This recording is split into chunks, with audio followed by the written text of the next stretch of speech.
Okay, so um, I saw this on the Godot Reddit forum. Someone's trying to recreate this mechanic to spawn in some circles, try to despawn them, having trouble despawning. Um, and then I saw this further explanation what they're trying to do. So for every input action pressed, they want to create and spawn in the circle. Have a maximum of say 3 circles. Um, when the input happens past the third time, delete the first circle or instance and spawn in a fourth. Do this instead of like deleting after a few rotations. Pressing the input action is the only way to spawn and despawn circles. Uh, so I've whipped up a basic, I guess, working version. You're definitely still gonna have to tweak it to make it, do exactly what you want. But what I have is just like, yeah, the basic world main scene with its own player scene. The player has a script on it. We won't go into it yet, but all the player is a kinematic body with the sprite and the collision shape, and all of that is obviously set up to the way that you would want it to be set up. I mean, honestly, I didn't even need the collision shape for this tutorial, but I just kind of threw it in there. The circle attack that we're talking about does not start off on the player. We're going to load that in, so that's why there's nothing here. But let's go to that guy. And all it is a position 2D. So we want to go, right there under node 2D.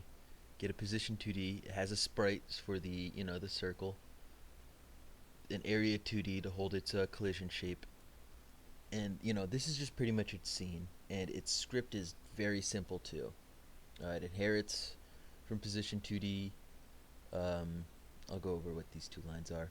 But pretty much during the physics process, what it does is just add 1 to its rotation degree. So it goes from 0 to 1 all the way up to 360.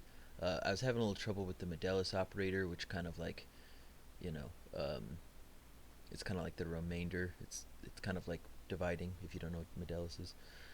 But I was kind of having a little bit of trouble with it, so what I just did was when rotation degrees equal 360, I just set it back to 0 instead of just, doing fancy little math operators. Um, but that's what it just does during the physics process. Every tick, it just adds 1 to its degree. And then it has its own delete self method that it can call on itself through the player script, obviously.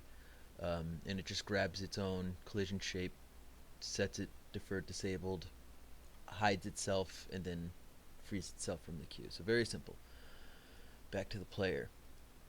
Um, Now the player, his script, uh, what he's going to do is load in that circle scene, and we're going to keep track of the amount of circles, the attack count. We're going to keep track of the amount of circles that we have spawned in. And then obviously we have this unhandled input event, which is just kind of set to spacebar so that it will, when I press spacebar, it will activate this toggle attack method.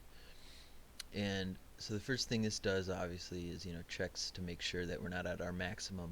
Because if we are at a maximum, we're going to delete the third child on the player. So this is the first child right here. This is the second child. And when we spawn in the circle, the first circle we spawn in is going to be this third child, and the second circle is going to be the fourth, third circle is going to be fifth.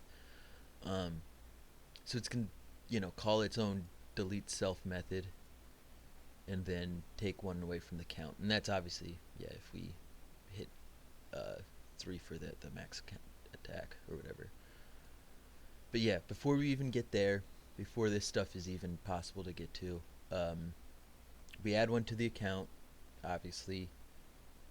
We call that instance, we finally load it in, we set its position.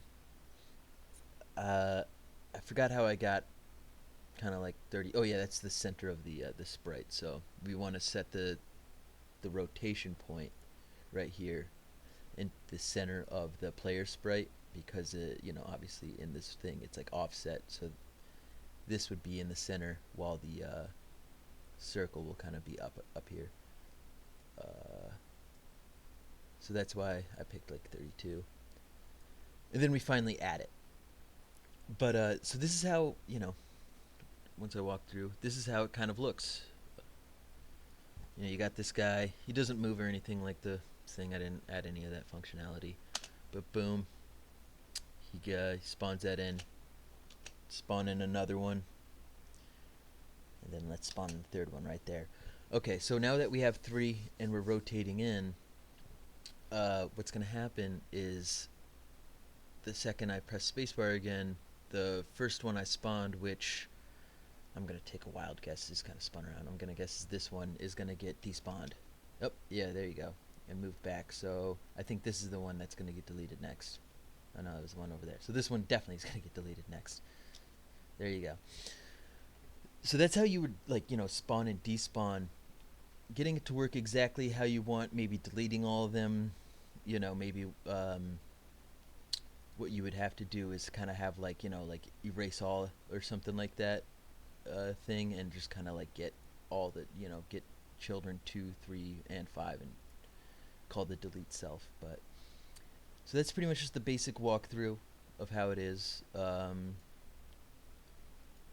I'll probably push it up to a GitHub, so if you want to really check it out and walk through it, in case this video didn't really cover it, I'll do that too. But